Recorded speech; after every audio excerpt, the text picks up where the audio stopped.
ஹர ஹர சங்கர ஜய ஜய சங்கர ஹர ஹர சங்கர ஜய ஜய. நண்பர் மகா பெரியவாளை தரிசனம் பண்ணுறதுக்காக வந்திருந்தார். மனசு குளிர்ற அளவுக்கு பெரியவாளை தரிசனம் பண்ணினார். அவருக்கு ஒரு கேள்வி இருந்தது பெரியவா கிட்ட கேட்கறதுக்கு.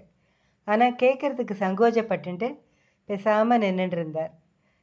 அவர் மனசில் ஏதோ கேள்வி இருக்குங்கிறத பெரியவா தெரிஞ்சுட்டு, என்ன சந்தேகம் கேளுங்கோ அப்படின்னார்.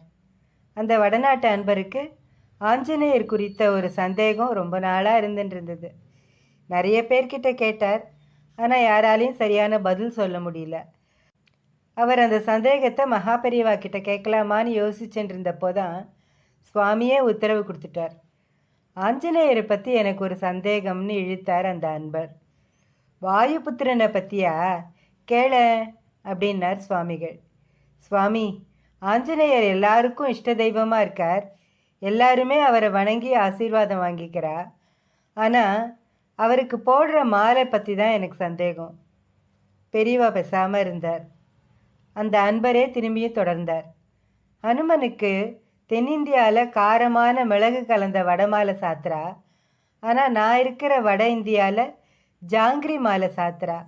ஏன் இப்படி வித்தியாசப்படுறது அப்படின்னு கேட்டுட்டு பதிலுக்காக பெரியவாளையே பார்த்துட்டு இருந்தார்.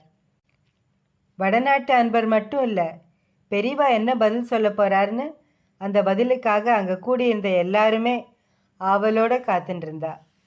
ஒரு புன்முறுவலுக்கு அப்புறம் பெரியவா சொல்ல ஆரம்பித்தார். நிறைய பேரோட வீட்டில் கை குழந்தைகள் சாப்பிட்றதுக்கு அடம் பண்ணினா வீட்டுக்கு வெளியில் குழந்தைய இடுப்பில் தூக்கிட்டு வந்து அதோ பார் நிலா அப்படின்னு சந்திரனை காமிச்சு குழந்தைக்கு சாப்பாடு ஊட்டி விடுவா. அந்த அழகான நிலாவை பார்த்ததும் அந்த சுத்தமான காற்றை சுவாசித்ததும் அந்த குழந்தைகள்லாம் அடம் பண்ணாமல் சமத்தா சாப்பிட்டுடும். குழந்தைகளுக்கு நிலா விளையாட்டு பொருள்னா ராமதூதனான அனுமானுக்கு சூரியன் விளையாட்டு பொருள். அதுவும் எப்படி?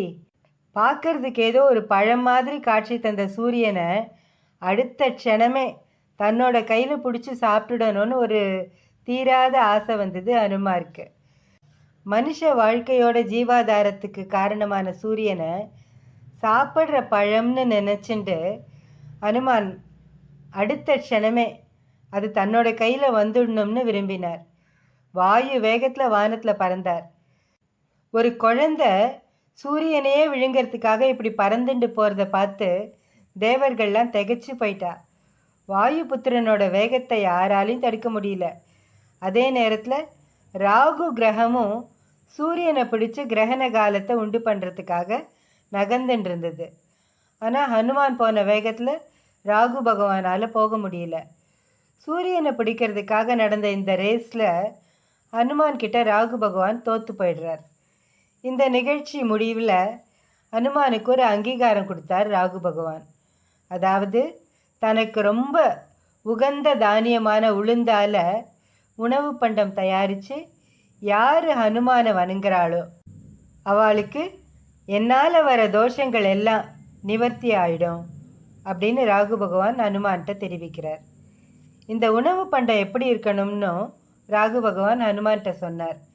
அதாவது தன்னோட உடம்பு பாம்பு மாதிரி இருக்கு இல்லையா, அந்த மாதிரி வளைஞ்சிருக்கணும் அப்படின்னு சொன்னார். அதை தான் உளுந்துனால் ஆன மாலைகளை தயாரித்து ஹனுமானுக்கு சமர்ப்பிக்கிறோம். ஆக ராகு தோஷத்தால் பாதிக்கப்பட்டிருப்பவர் உளுந்து தானியத்தால் ஆன வட மாலைகளை ஹனுமானுக்கு சாத்தி வழிபட்டால் ராகு தோஷம் நிவர்த்தி ஆயிடுங்கிறது இதிலேருந்து தெரியறது. இப்போது மிளகு வடை ஜாங்கிரி விஷயத்துக்கு வரேன். வடையாகட்டும் ஜாங்கிரி ஆகட்டும் ரெண்டுமே உளுந்துனால் செய்யப்பட்டவை தான். தென்னிந்தியாவில் இருப்பவர்கள் ஹனுமானுக்கு உளுந்து வடை மாலை சாத்தரா. இங்கே உப்பளங்கள் அதிகமாக இருக்குது. இங்கேருந்து பல வெளிநாடுகளுக்கு உப்பு அதிக அளவில் ஏற்றுமதி ஆகுது. அதனால் உப்பும் உளுந்தும் கலந்து கூடவே மிளகும் சேர்த்து பாம்போட உடல் மாதிரி மாலையாக தயாரித்து ஹனுமனுக்கு சாத்தி வழிபடுறோம்.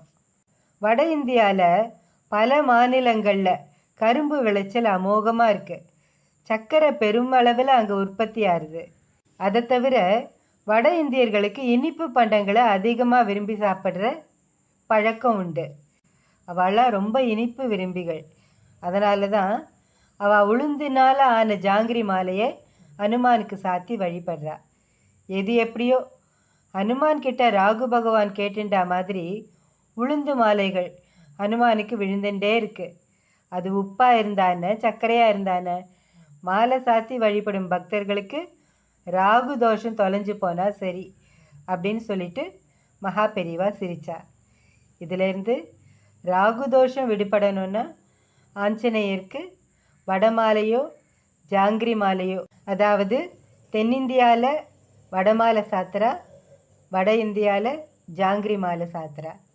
பக்தியோடு சாத்தினா ராகு தோஷம் நிவர்த்தி ஆகும். ஹர ஹர சங்கர ஜய ஜய சங்கர ஹர ஹர சங்கர ஜய ஜய